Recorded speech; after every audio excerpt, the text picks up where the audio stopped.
walk through a quick tutorial video of how to set up a pre-order link in the FlashOrder mobile link system. So I'll go ahead and tap Web Mobile from my main menu. After I do that, you can see that I already have a bunch of links configured on the left-hand side. If I needed to, I could use that plus button at the bottom to create a new link. I'll just use one of my existing links. So I'll go ahead and tap on one that says All Locations. And this is going to be for a specific event that's in the future for pre-order. And it's like if I have access to a base of customers in advance, I can send this link out to them so that they can get their orders in before I roll up on site. So let's just say in this particular case that I'm going to be at the farmer's market, so I'll just title it Farmer's Market. This is really just so that I can keep track of it. You can now see on the left-hand side that title updated and it says Farmer's Market. So that helps me just to keep my links organized on the left-hand side. Once I'm done with the farmer's market, I can repurpose this link for any future event that I might be running. So under the location, I'm going to assign the location that I'm going to have at the farmer's market. I'll just go ahead and do my bistro location. This is important.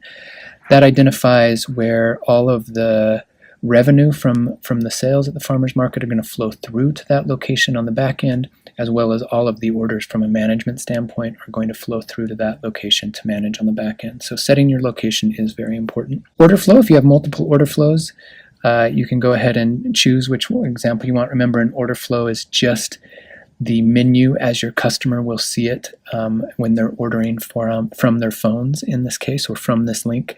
I'll just go ahead and choose, maybe I'll go ahead and choose my mobile order flow, since that's what I use in this case in most of my events. Fulfillment type, ordering channel, and item or promotion are really specific fields that typically for most events you wouldn't need to use most of those. However, the next section you would. So you would put in the date. Let's just say that my date for my farmer's market is on the 22nd. I'll put that on for both the beginning and ending, and let's say I plan to be at the farmer's market from 5:30 p.m. Switch that to p.m. from 5:30 p.m. to 7:30 p.m. So I'll be there for 2 hours. Now that is a constraint. So I've just established a constraint that I can send this link out in advance, but my customers can only order for pickup at a time during that window. And where that's a pretty unique setup, we may want to include customer instructions.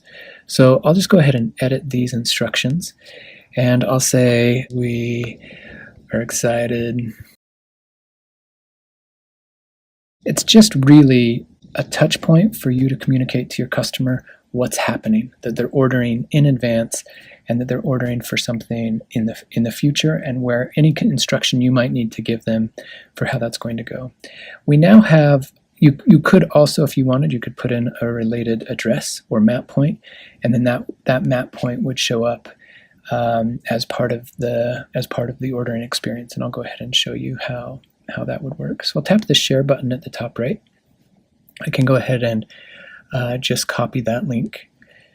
When I copy that, I can go into my browser and I'll just paste that link. This is actually going to be a different link than what was there previously. Once that has loaded, just tap Start Order. It's going to pop up the instructions that I'm giving. Hey, we're excited to be back at the farmer's market. And then it's confirmation for your customer that they're placing an order for a specific day. In this case, it shows November 22nd at 5:35 p.m., the earliest pickup time. Go ahead and tap on Order Now, and it takes me directly to my menu. And this is just my mobile menu. It's a very abbreviated menu that I might use at an event. Let's say that a customer wants to go ahead and put in an avocado toast. They can do that. At checkout, you can see that there is the pickup time. If I just tap on that pickup time, it's going to allow them to choose a pickup time on Friday, but not on any other day. So it's a very useful tool that the constraint that you set in your settings on the web and mobile settings is actually represented here from a customer perspective, that they can only choose a time within that constraint. As soon as they choose that time, that'll just be reflected for them in the cart as well. Then all of the other steps for checking out.